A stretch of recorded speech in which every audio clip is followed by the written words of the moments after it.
Welcome, and firstly, apologies for the husky voice. The household has been gripped by illness, and unfortunately for me, my other half has gone down. So with three kids aged 5 and under, it's basically gut check time. I've just got to front up and get the job done. So I've been able to find a few minutes to escape them and a few minutes to get this done, because the footy just keeps rolling on. It's not waiting for anyone. If you get sick, bad luck, you'll get left behind. Now, on today's shortened show, I want to tell you, so a lot of people now are saying Carlton are the Premiership favourites. I've heard Jared Healy and a few others say it on a few different platforms. I share that view. Excuse me. I share that view. And I believe I've had that view for a couple of weeks at least. And the reason, I'll share the two reasons. I've got two main reasons why I think Carlton are the number 1 seed and why Sydney are the number 2 seed. Aside from those two, I also want to talk about who's next, who's genuinely next, because at the moment, Fremantle are in 3rd and Essendon have been unable to solidify their spot in the top 4. Geelong have been falling down the ladder. They get a big win against the Bombers on the weekend to just restore some of that early season work, or that good work that they had. So who is next? Who's after Sydney and Carlton? Carlton and Sydney, whichever way you want to have them. Who is the number 3 and number 4 seeds? Because we know finishing in the top 4 gives you such an advantage. And I'll finish on a few quick hitters. Just some things, some observations from across the competition that are worth sharing with you, and then you can share with me by leaving a comment and making sure you get involved, because the involvement's been great. Been loving the comments on the YouTube channel, been loving the engagement on the socials as well. So thanks for those, or to those who have been watching. Now, first, I want to tell you, again, elaborate a little bit more why I think Carlton are number 1 and Sydney are number 2. Now, if they both make it on grand final day, it doesn't matter who's 1 and 2. It matters who wins. If they were to play each other tomorrow, Carlton and Sydney, in a grand final, of course, at the MCG, this is why I think Carlton would go in as favourites, in my mind. Back in round 3, I commentated Richmond versus Sydney at the MCG. Sydney's first few weeks had been airborne, had been absolutely sensational, but Richmond beat them. And we know Richmond haven't had a great season at all, but Richmond were able to do two things to them. They were able to bring the heat. They were able to turn the footy over in dangerous parts of the ground and therefore get the crowd involved. So think about at a game of footy, when you're there live, the crowd is at its most excited, run-down tackles, of course, speckies and big goals, but pressure and heat and chasing. You think about what the crowd's like when you're getting after the opposition. And that's what Richmond did to Sydney on that occasion. Now, Sydney contributed to some extent. Some of their kicks were wayward, some of their handballs and some of their ball take was right off on the day. But Richmond got after them. And that's what Sydney's kick mark game style does do. If it's off a little bit, it gives you an opportunity. So Sydney pose a massive threat, and clubs talk about threats and opportunities. So this is the threat, and the threat is them kicking the ball straight through your defense like they have done for most of the season. But the opportunity is if you can go and take the ball off them, and if you can go and cut off and intercept some of those short kick and marks, then they can't defend it in behind. If you can cut off a Blakey kick back on the inside, they can't stop you. They can't defend it. Those kicks are either a goal for the Swans if it connects and then they go inside forward 50, or it's a goal for you. And on that day, it was a goal for Richmond because they kept chopping the ball off. And Carlton's pressure is really solid. You think about some of the smaller guys who get involved in that, who can get the ball back off the opposition. Certainly they can get it done. So game style is one. The other element, again, is the MCG. It's got to be a massive factor. If you think about these two teams playing in a grand final tomorrow, Carlton and Sydney, there'll be 75,000 Carlton fans somehow in the house. They'll be making more noise than you can believe. Victorian teams versus non-Victorian teams in grand finals, 8 wins to the Victorians, 2 wins to the non-Victorians in the past 10. and one was by a kick. West Coast beat Collingwood. So it could have been 9-1 had Dom Sheed's kick found a post, or maybe even had Braden Maynard been given a free kick for blocking. So it's a big benefit to the home team. Big benefit. It's got to be worth a few goals. So they're the two reasons. They are the two reasons. The MCG's got to be worth a few goals to Carlton if they were to play Sydney, and the game style of the Sydney Swans. Now, I will sit here and say I would love nothing more than seeing Sydney put up 120 points, kick the ball all over the field and play a magnificent game, because I hope the AFL moves more toward the way they play the game, because they've got great kickers. They've got guys and midfielders who like to get down here and kick goals and score. Gould and Heaney and Warner are all good enough for basically a goal a game or more.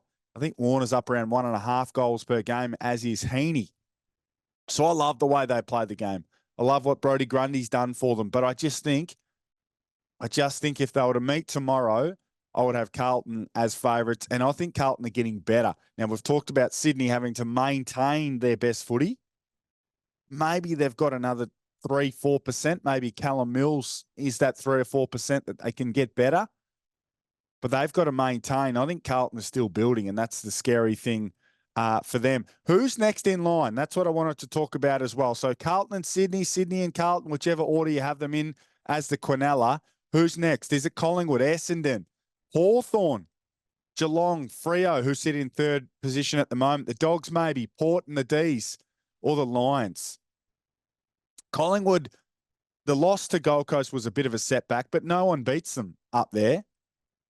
To me, they just need to get everyone back, and they need to get them back for at least 3 or 4 weeks so they can have a bit of a run in to September. They can still finish top 4, and they are a team who will be maybe better equipped than anyone to go and play anyone at any venue and be able to get the job done. So they could go to Sydney in the first final and get the job done. I've got no doubt about it. They'll be underdogs, but they won't mind that. They just need to get their bodies back. They got a couple back on the weekend to go in Pendlebury. They'll get better and better. They just need to stay out there, stay healthy, and keep gelling as a group. I don't think anyone will want to see the Pies at the G in a big game. Essendon, they just don't quite feel ready yet. And a couple of guys in particular, Kyle Langford, his best footy has been absent for the past month or so. I think he's only kicked 3 goals from his past 4 games. Thought he'd get heavily involved against West Coast. He kicked a couple of goals in that game, but only had 6 or 7 touches. He's been he's been kept out of the game in the past month or so. He's just unable to get involved. Jake Stringer's been playing pretty good footy. Whether Stringer's taking more time as that pseudo full forward and Langford sort of having to play up the ground and getting stuck in between, I'm not too sure. I'd have to have a closer look at it, but they need his finishing class back. They need him back kicking, having 14, 15 touches, kicking his 2 to 3 goals a week, because he's such an important part for them, and he's a great finisher. When they talk about all their hard work and winning clearances and getting field position, they need guys like him finishing, because he is their best finisher. And they need more from Sam Draper, the big fella. I know he's only had a couple of games back off a long layoff, but they need more. At the moment, he's more huff and puff than he is blowing stuff over. They need him impactful around the contest. They need him relying also on simple brilliance. Occasionally he'll try and run away from stoppage. He'll have someone to give the ball to, and he'll just want to take a bounce and make a big play. He needs to continue to rely on simple brilliance, but they just need more generally from him. Too often he has games where he doesn't touch the ball. He doesn't mark the ball around the ground. He doesn't have an impact in that space at all. If he can improve, we've seen what Caldwell, what Durham and what Merritt have done around the ball. If he can improve as well, then that'll go a long way to them being a more consistent football team. Hawthorn, they might be the number 3 seed on the back of form. Certainly in their past 10 weeks, they are 8-2, and it could have been even better if not for a cough up against Port Adelaide. The question is, do these young guys get a bit tired? Does the run come to an end, or do they make a sustained and a pretty scary charge? Because, Moore and McDonald and Ginnivan and these guys, they're just starting to really get rolling now. It can hit a tipping point for them, and they might get tired and their form might wane, but they might just keep it rolling. Geelong, I think the best teams are a bit too much for them. We saw Carlton hammer them last week, and that, to me, shows where they're at versus the absolute best. But I think they'll sneak in. They've got some winnable games at home. They've got the Hawks in Geelong this weekend. That's going to be a fascinating clash, and maybe the winner is certainly a couple of steps closer to playing finals, and the loser is really vulnerable. So Geelong are thereabouts, but I don't think they can compete with the very best. Fremantle, that win is so admirable. It's probably the win of the season, going to Sydney and getting the job done. I've loved the growth of Josh Tracy. Jai Amos looks to be back on track. He looks to be back in sync. And I guess the last piece of the puzzle, and I don't really know how it works. It didn't work for Melbourne. Sean Darcy's back and he's playing good footy. He kept Brodie Grundy absolutely out of the contest. He was brilliant the week before as well, Darcy. But Luke Jackson hasn't done a whole heap with Darcy as the number one ruck. So Darcy's been playing big minutes in the ruck. Jackson's been playing big minutes forward, and it hasn't quite been working for Jackson. But it's, I guess, a luxurious problem in a sense because they're still dominant in the ruck, whichever guy is in there. The Dogs, whenever you've got Marcus Bontempelli, I guess you think anything feels within reach. Rory Lobb down back, it's interesting. The forward mix looks good. They need Norton, Ugle-Hagan, and certainly Darcy and Cody Waitman to stay out there, to keep rolling together, to keep playing and keep being in sync, because they're a dangerous group, but they still feel a little bit inconsistent. Port and the D's, I've coupled those two teams up. I was happy to take them both on before the season, had them both out of the top 8, and I'm even more happy to take them both on at this point. I don't think Melbourne will make it. We saw some more promising signs against Brisbane. I don't think Melbourne will make it. Port might make it, but I don't think they'll do any damage. And maybe the wild card, the joker in the pack, the ace in the pack, most people's premiership favourite before the season began. We know what happened to them in the early part of the season. Brisbane, the top 4 is not out of the question. They've got Adelaide at home this Sunday. Now, Adelaide gave them problems at home last year. I think it was only a goal in it. But if they can get that job done, they are one step closer to finishing in the top 4. Now, I know top 2 versus top 4 is important for them.